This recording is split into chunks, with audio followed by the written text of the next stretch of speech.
তুমি যে ভার্জিন নও এটা আমার থেকে কেন লুকালে অনামিকা? বাসরাতে স্বামীর মুখে এহেন প্রশ্ন শুনে চমকে উঠলাম আমি। তবে আমি একটু অবাক হইনি, কারণ আমার স্বামী রাতুলের সন্দেহ করাটা অমূলক কিছু নয়। জীবনে প্রথমবারের মতো সম্ভ্রম হারিয়েছি মাত্র 16 বছর বয়সে। সেদিনের স্মৃতি আজও তাড়া করে বেড়ায় আমাকে। প্রথমে ভেবেছিলাম রাতুলের থেকে সমস্ত ব্যাপারটা লুকিয়ে যাব, কিন্তু সেটা সম্ভব হলো না। স্বামী হিসাবে ওর অধিকার আছে নিজের স্ত্রীর অতীত সম্পর্কে জানার। তবে বিয়ের আগে আমি পাত্রপক্ষের সামনে বসে আছি। পাত্রের বড় বোন ও সে, পাশে বসা বাবা মা। ছোট বোন বলল, মাশাআল্লাহ, আপনাদের মেয়ে আমার ভাইয়ের সাথে বেশ মানাবে, আমার পছন্দ হয়েছে, আপনারা চাইলে আমি সম্পর্কের জোড়া লাগাতে চাই। তখনই আমার মনে হলো আমার সব সত্য ছেলেটিকে বলা উচিত। তাই আমি বাবা মাকে বললাম, বাবা মা, আমার কিছু কথা আছে তোমাদের সাথে। মা বলল, পরে বলিস না হয়। না মা, কথাটা জরুরি। সবাই একটু অবাক হয় এমন কথাতে, কিন্তু না এসে পারল না। আমি উঠে বের হয়ে যাই, আর বাবা মা দুজনের দিকে তাকিয়ে ওনাদেরকে বলে উঠে আসে সেখান থেকে। আমি আমার বাবার মায়ের সামনে বেলকনিতে দাঁড়িয়ে আছি। মা বলল, কি রে মা, হঠাৎ এভাবে মেহমানদের সামনে থেকে আমাদেরকে ডেকে আনলি যে?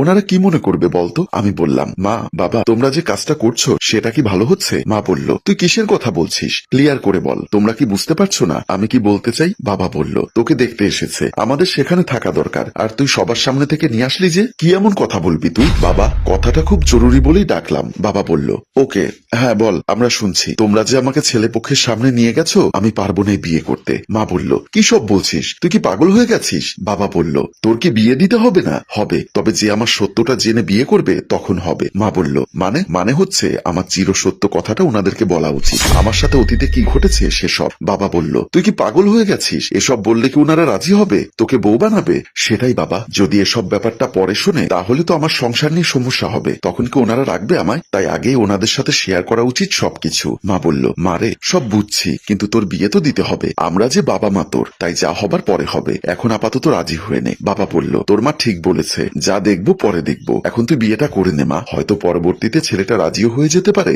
তোর ইতিহাস জানার পরও। আমি বাবা মায়ের কথায় আর রাজি না হয়ে পারলাম না, মাথা নিচু করে হ্যাঁ জবাব দিলাম, আর সবাই সেখান থেকে চলে আসলাম। অবশ্য বিয়ের আগে ওকে বহুবার জানাতে চেয়েছি, কিন্তু বাবা মাই বাধা হয়ে দাঁড়িয়েছে। আজ আর চুপ থাকবো না, রাতুলকে সবটা জানাবো আমি, নিজের বুকের ভেতরে লুকানো যন্ত্রণার উপশম ঘটাবো আজ। আমি রাতুলকে উদ্দেশ্য করে মুখ খুলতে যাব, ঠিক তখন ও বলে উঠল, আমি কি তাহলে ভুল কিছু বললাম? দেখো, আমার কথায় কিছু মনে করো না তুমি, আমার জাস্ট মনে হলো তাই বললাম, এটা আমার উচিত হয়নি আসলে। তখনই আমি বলে উঠলাম, আমার তোমাকে কিছু বলার আছে রাতুল, জানি এটা শোনার পরে আমাকে মেনে নিতে হয়তো কষ্ট হবে তোমার, তবুও বলা প্রয়োজন, তাহলে আর বলো না। মানে বুঝলাম না ঠিক। আল্লাহর নাম করে তোমায় বিয়ে করেছি আমি, তোমার মনের ভিতরে যদি আমার প্রতি বিশ্বাস থাকতো বিয়ের আগেই আমায় সবটা জানাতে। এখন দয়া করে এমন কিছু বলো না যেটা শোনার পরে এই বিয়েটা আমার গলার কাটা হয়ে দাঁড়ায়। এই বলে রাতুল বিছানা থেকে উঠে দাঁড়ায় আর টাওয়েলটা নিয়ে রুম থেকে বের হয়ে গেল। আমি কিছুক্ষণ অবাক দৃষ্টিতে তাকিয়ে রইলাম ওর দিকে। নিজেকে বড্ড অপরাধী মনে হচ্ছে এই মুহূর্তে।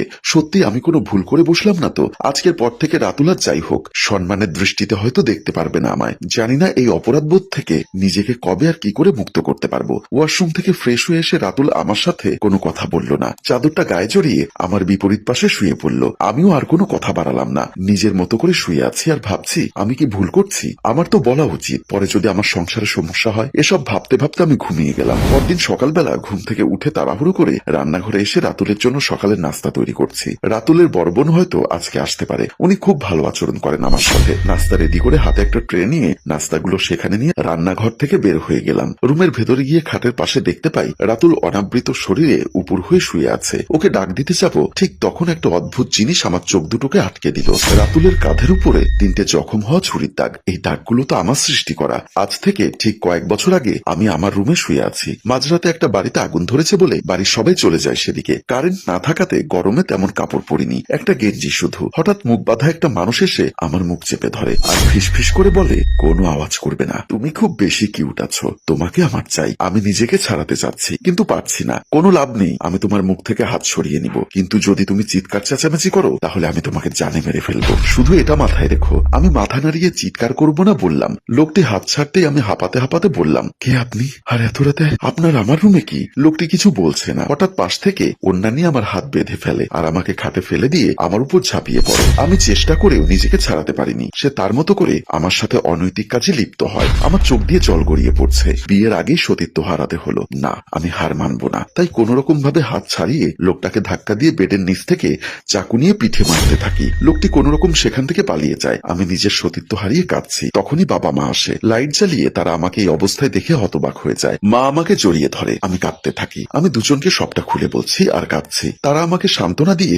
বিছানা থেকে তুলে রুম থেকে বের করে নিয়ে যায়। পরদিন মন খারাপ করে বসে থাকতে দেখে মা এসে আমার পাশে বসে আমার মাথায় হাত বুলিয়ে দিয়ে বলল, তুই কি কোনো রকম ভাবে লোকটিকে চিনতে পারিসনি? না মা, লোকটির চেহারা বাঁধা ছিল, তাছাড়া আমি খুব ভয় পেয়ে গেছিলাম। মা, এ মুখ আমি কি করে সবাইকে দেখাবো? আমি এ জীবন রাখবো না মা। চুপ করতো, এতে তোর কোনো দোষ নেই, যা হবার হয়েছে। এটা যেন আমরা ছাড়া অন্য কেউ না জানে, তা না হলে তোকে বিয়ে দিতে বড় ঝামেলা হবে রে মা। আমি কিছুই বুঝতে পারছি না, শুধু কেঁদে কেঁদে মাকে জড়িয়ে ধরছি। আমি সে রাতে আমার ধর্ষণকারী সেই ঘাড় আমার ছুরির 3টে প্রবল আঘাতে রক্তরঞ্জিত করে দিয়েছিলাম। কিন্তু এই চিহ্ন কি করে? এটা কি সত্যি নাকি? আল্লাহ! এই দৃশ্য দেখে আতঙ্ক আর রোমাঞ্চে আমার হাত পা কাঁপতে লাগলো। হঠাৎ ট্রেটা হাত থেকে পড়ে ঝনঝন শব্দ করে উঠল। রাতুলও নড়ে চড়ে ওঠে আর আমার চোখ বড় বড় হয়ে যায়। আর এখানেই টান টান টুইস্ট রেখে আমাদের গল্প শেষ হয়। সম্মানিত ভিউয়ার্স, কি ভাবছেন এমন একটা মুহূর্তে শেষ হয়ে গেল যেখানে মাথা খারাপ হয়ে যাওয়ার মতো সাসপেন্স বের হতে যাচ্ছে? হ্যাঁ, সেটাই। তাই পুরো রহস্য জানতে কমেন্ট করুন দ্বিতীয় পর্বের জন্য। মনে রাখবেন, গল্পের বেশি ভিউ ও শেয়ার না হলে আমরা গল্পের দ্বিতীয় পর্ব নিয়ে আসি না। গল্পটির ভাবনা ও পরিচালনায় হাশেম রাজু, চিত্রগ্রহণ শিহাব ও শাকিল, প্রযোজনায় মঞ্জুর মোর্শেদ মিউজিক প্লাস। গল্পটি ভালো লাগলে লাইক, কমেন্ট ও শেয়ার করে দিন। ধন্যবাদ।